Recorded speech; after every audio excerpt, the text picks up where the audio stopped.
Assalamu alaikum. Welcome to the show Spin-Off. This is your RJ Faisal Ilyas. What a heartbreaking performance by Pakistan against the game between Pakistan and US. The game went into the super over and Pakistan lost the game by 5 runs. I wanted to observe 2 minutes silence on the show on this performance, but the show must go on. We'll talk about this game. I know there are a lot of heartbreaks, a lot of tears while watching this game. I also watched this game completely, and it was seriously heartbreaking and disappointing the way Pakistan played. And it's a game of cricket where you lose, you win some, you lose some, but the way you lose is also something that disappoints a lot of the fans. So I'm sure 220 million people in Pakistan, most of them are cricket fans, and they must all be very, very disappointed. But we'll talk about this game in detail, and we'll talk about another game that was played between Scotland and Namibia. This game also was kind of a good game because we have seen a lot of low scoring games. This game and the game between USA and Pakistan had runs, had good bowling, good batting, bad approach from Pakistan, bad fielding from Pakistan. We'll talk about these two games. We have a lot of good songs lined up for today's show as well, and also we'll talk about the games coming up, because with the weekend approaching, there are a lot of good games to be played. The one between New Zealand and Afghanistan is the game that we are all looking forward to, and also Bangladesh are going to take on Sri Lanka in their game at Dallas. And on Dallas, this will be the last game of the tournament. And do not forget that Pakistan also played against US in Dallas yesterday, where they lost to US by 5 runs in the super over. So our WhatsApp is flooded with a lot of messages from the fans, and I'm sure most of these messages are very disappointing messages, because there are questions about how the team has been selected. There are questions about whether we were doing our training enough, because Pakistan was dismal in all of the aspects of the game, and the most important thing is that the approach from all the players looked very dismal. So we'll talk through this game. USA won the toss, and they, as is happening in the entire tournament, the team winning the toss is opting to bowl first. USA did the same thing as they did against their game against Canada. So they won the toss, they opted to bowl first, and when Pakistan came to bat, it was like Pakistan is converted into Uganda, because they kept on losing wickets, and the 3 wickets fell very quickly. Rizwan, who was kind of unfortunate because he got out to a ball which was taken very cleanly by the fielder.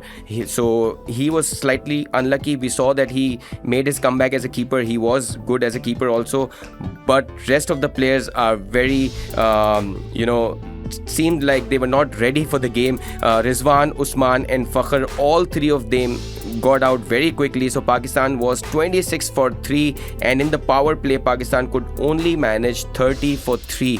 Can you expect Pakistan to score 30 for 3 on a wicket like Dallas, where Canada managed to score 190 runs? So Pakistan could only manage 30 for 3 in the power plays. After that, Babar and Shadab did a slight bit of a comeback. They were able to play good strokes, especially Shadab looked in good touch, and they were able to score 62 runs for the 4th wicket, and fortunately enough, they scored the runs quickly as well, where Shadab scored 40 runs of just 25 balls. But we saw Babar to be very conservative. He was not able to play strokes, and it was hard for him to maintain even the strike rate of 100. So he could only manage 44 runs of 43 balls. So you can say it was a sluggish inning from Babar. And as soon as Shadab got out, the important thing was that Azam Khan came to bat, and he also got out on a duck. And on a wicket like this, where you expected Azam to play well against the spinners, this was the sole reason he was in the team, to play good against the spinners. It was a tailor-made situation for Azam to perform well, but he could not manage to do it, and he got out on a duck. And while fielding also, the captain has to hide this fielder from different positions in the playing 11. So it was a very bad outing for Azam Khan. A lot of the messages that we have received from you guys are about Azam Khan, his selection, his fitness, his approach, and how when he's in the team, the people outside the team how look at Pakistan team because of his selection in the team. So we'll talk about all of your messages as well. But coming back to how Pakistan batted in the first innings, if we talk about other players, even Iftikhar looked very sluggish. He could only manage to score 18 of 14 balls. Eventually, Shaheen Shah Afridi scored 23 runs off 16 balls, which made Pakistan to manage 159 for 7 in 20 overs, which obviously was not enough. But considering the strength of the Pakistani team, we should have stopped US to score these runs, but we could not manage to do it. We'll talk about the second innings of US. Before we jump into how USA batted and how they managed to win the game, I will throw certain factors due to which I think that Pakistan lost the game. You can also give your point of view on those points. One of the reasons why we lost the game is because there are problems in our selection, because I think that we are selecting a lot of the players which have not come through the process, and we have left out a lot of good players who were in with the team, who have done well with the team, and this was the time to flourish for these players like Mohammad Haris, even Amir Jamal, who has done so well in the Test cricket. And if you look at the USA side, they had players who have come through the process, if not in US, but the countries that they have come from, they used to represent their countries at different levels while playing the cricket. So this is the biggest mistake that we have made. Also, the kind of approach that we had in the game was very bad, because we did not look like winning the game. When the catches were coming, the fielders were not there to take them. If you look at the power play, when we were bowling well, Iftikhar had 2 chances in the slips. He did not even try to reach to those balls, which was very bad to see. Also, when it comes to death bowling, we saw Haris Rauf falter at very crucial times. These were the last 3 balls of USA innings where he leaked many runs. He actually gave away a 6 and a 4, which got the game go into the power play. This is one of the reasons. Then in the middle order, we have kept a lot of players who are not proper batters. Like, we are depending on Shadab, who is an all-rounder, not a batter. We are depending on Iftikhar Ahmed, who he's said to be an all-rounder, but he doesn't ball. He did not ball well. Yesterday also he balled just 1 over for 10 runs. Shadab went for 27 runs. So we depend on these all-rounders, and we do not see Fakhr Zaman, Babar Azam, Rizwan and Usman, who are the players on the top order to take the responsibility. Even when it was super over, we saw Iftikhar and Fakhr Zaman coming out to chase the total of 19 runs, which obviously was difficult because Fakhr Zaman did not do well in the entire 20 overs. Then Iftikhar was also struggling. So sending these 2 players, and also when there is a left arm bowler who is bowling, you needed to have Fakhr Zaman to chase the bowling, but Iftikhar went on to chase. So these are the factors which actually cost Pakistan this game. And again, losing to a non-test playing nation for a Pakistan in such a big tournament is something that's hard to digest, but this is what it is. We'll also talk about what to look forward to, because Pakistan has to play their big game against India on 9th of June, and then from there on they have to play Ireland and Canada. So it could still not be over, but this loss is a very big loss. Pakistan has to come out of it very quickly. We'll also want to know from you guys as to what do you think is the reason for Pakistan to lose this game. And also the captaincy from Babar looked, again, when it comes to crunch situations, we see Babar not there to take decisions that could turn the game in Pakistan's favor. And if you look at USA's chase, they were only 3 wickets down. your bowlers like Shaheen Shah Afridi, who is known for his upfront wickets, was not able to take wickets. And the man of the match performance from USA was from Monank Patel, who scored 50 of 38. Why I'm taking his name is because he was able to play our top order bowlers like anything. I mean, it looked like this guy has faced this kind of frontline bowlers for ages. So very worrying sign for Pakistan. If Shaheen Shah Afridi is not taking wickets up front, then you are always lagging behind, because you can't have the advantage of taking early wickets, which is something that Pakistan has to see, because when it comes to Naseem Shah, he's also making a comeback from the injury. When you look at Haris Rauf, he could also not do well in the death over. So these are the reasons why Pakistan lost this game. And in the super over also, we saw that Amir struggled. He bowled so many white balls and he conceded 18 runs, which eventually was very difficult for Pakistani Fakhar Zaman and Iftikhar to chase down. We lost the game by 5 runs. Again, if we do not take the name of one of the top bowlers from US, it will be unfair. This guy is Saurabh Travolkar, who managed to bowl so well in the full quota of 4 overs. He managed to just concede 18 runs of 2 wickets, and this guy has represented India in their under 19 for 2010. So while we are talking about bringing in the players through the process, this is what USA has done. Although USA doesn't play test cricket, but they've been wise enough to select the players that have already represented their respective countries in different stages. So this is the problem that we have. We have selected a lot of players who have not come through the process, and now when you have a senior player like Babar Azam leading the team and a renowned coach like Gary Kirsten, how could he compromise on some of the selections? This is something that also needs to be questioned, but eventually these players who have come through the process managed to beat a side like Pakistan, who's been playing test cricket for so many years. So this left armer, when you see at the time of the power play also, you could see him do all of the warm-ups and be ready to beat Pakistan, while Pakistani openers were not willing to come onto the ground when it was power play time. We saw that they took a lot of time, and eventually Fakhar and Iftikhar came out to bat, and after coming so late, they made a lot of mistakes, because against a left armer pacer, you expect Fakhar Zaman to take the charge, but he didn't do it. And if you talk about the power play, Fakhar Zaman could not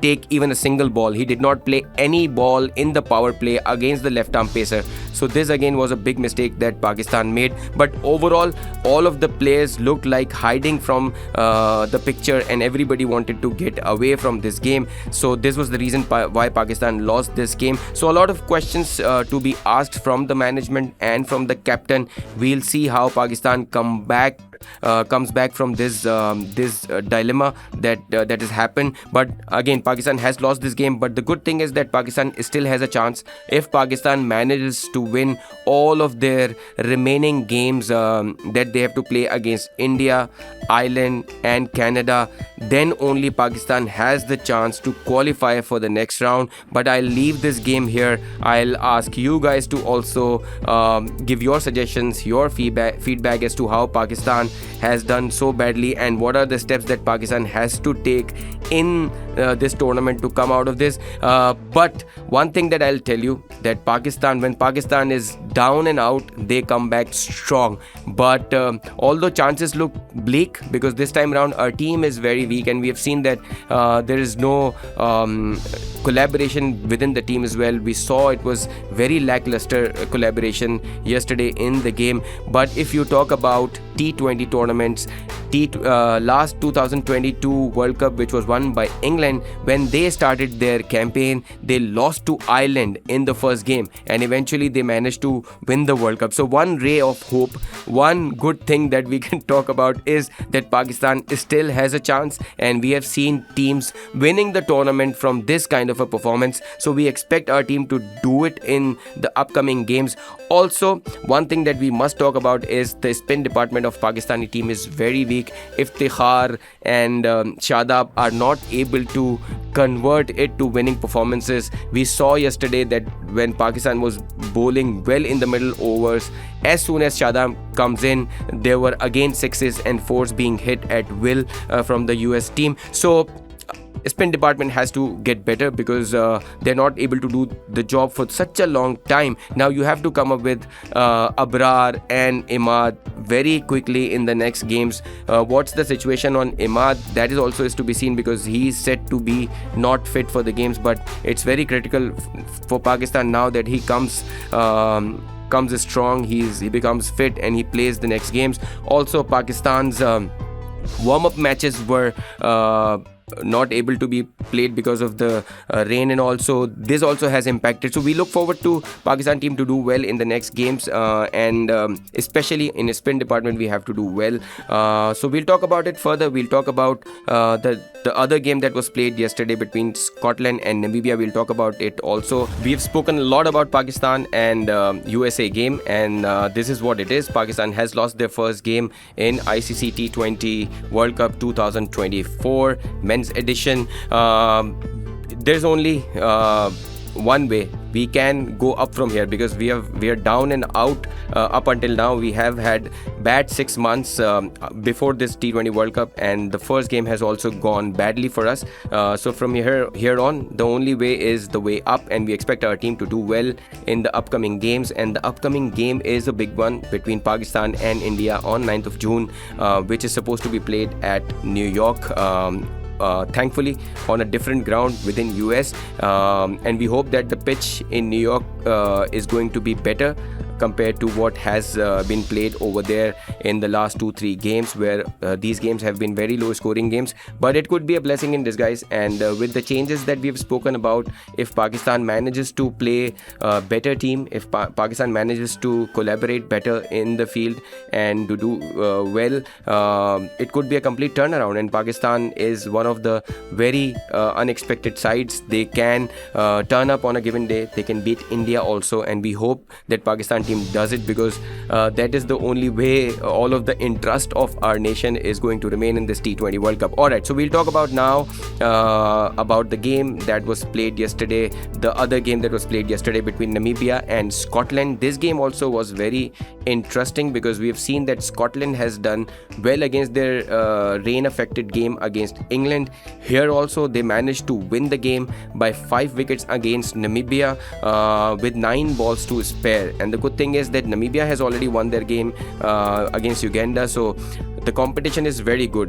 One team is winning, the other team is beating the winner team, and Scotland was expected to do well, but surprisingly enough Namibia won the toss and they decided to bat first, which was a very brave decision, because they started to struggle as soon as they came out to bat. It was 55 for 4 before the captain Gareth Erasmus scored a solid 52 of 31 balls, and with him Zane Green, who helped the captain with 28 of 27.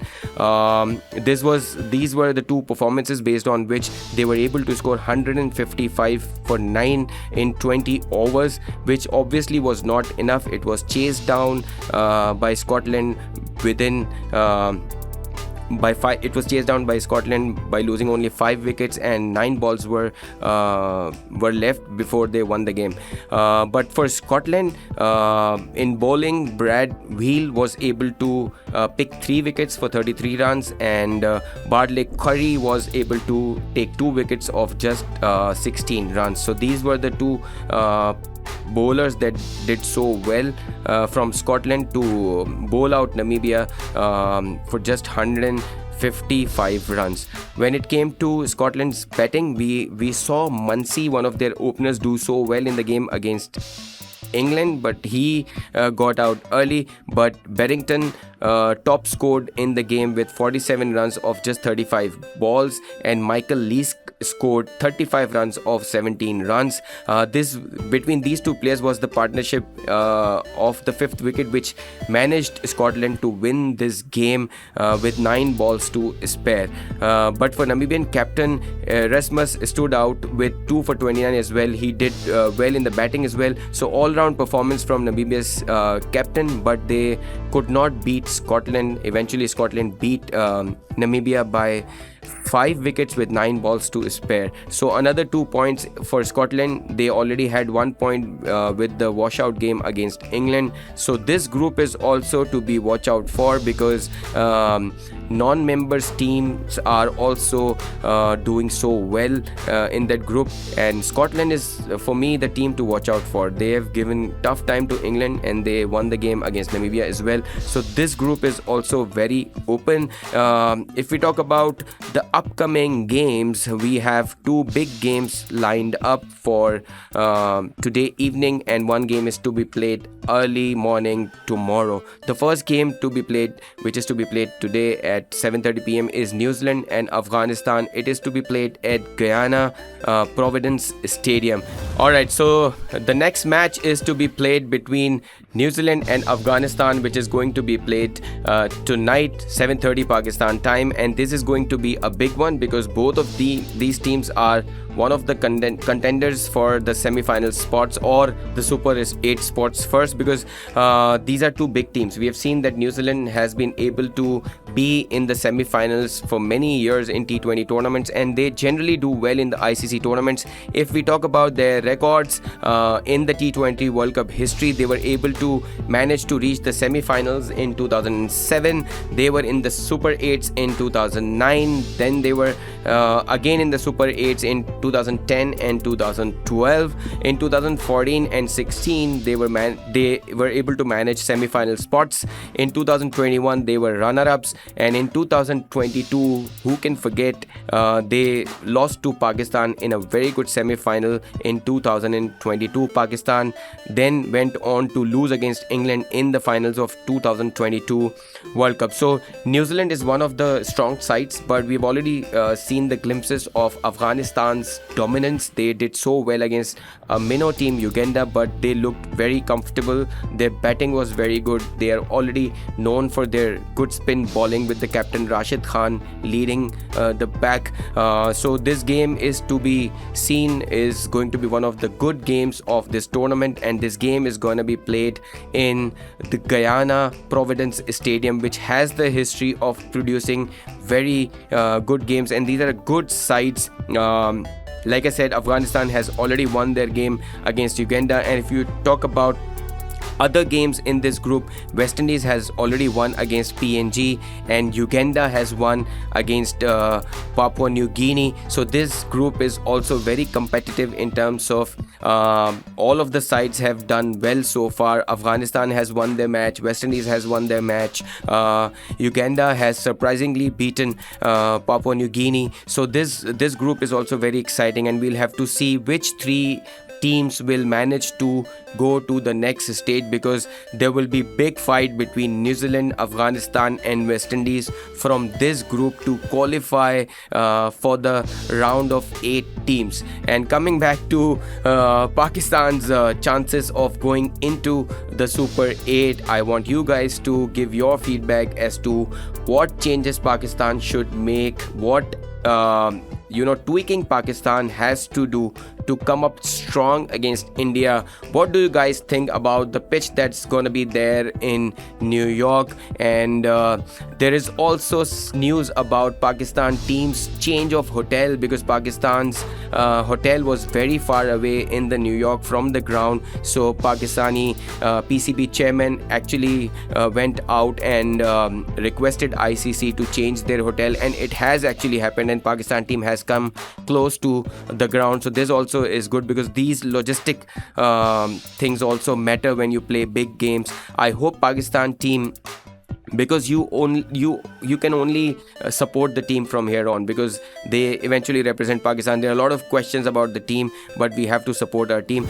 All right, so the next game to be played before we do our tomorrow's show is Bangladesh and Sri Lanka. Both of these two teams are giants of international cricket, but recently they have been going through tough time. We have seen Bangladesh lose to US in 3 T20 match series against USA in USA just before the tournament started. So they have a point to prove. They have been doing badly in ICC tournaments very recently, so they have to come out all of the bad that's happening with them in the last few months. Similarly, Sri Lanka started their T20 campaign badly. They lost to South Africa very badly, so they also have to prove a point. Sri Lanka, we all know, is a one-time T20 World Cup champion, so they have to make a comeback, and this game is also will be very good. If we look at the history of Bangladesh, Bangladesh has not done that great in T20 tournaments, but we expect them to do well because they are a test playing nation and they've done good in bits and pieces.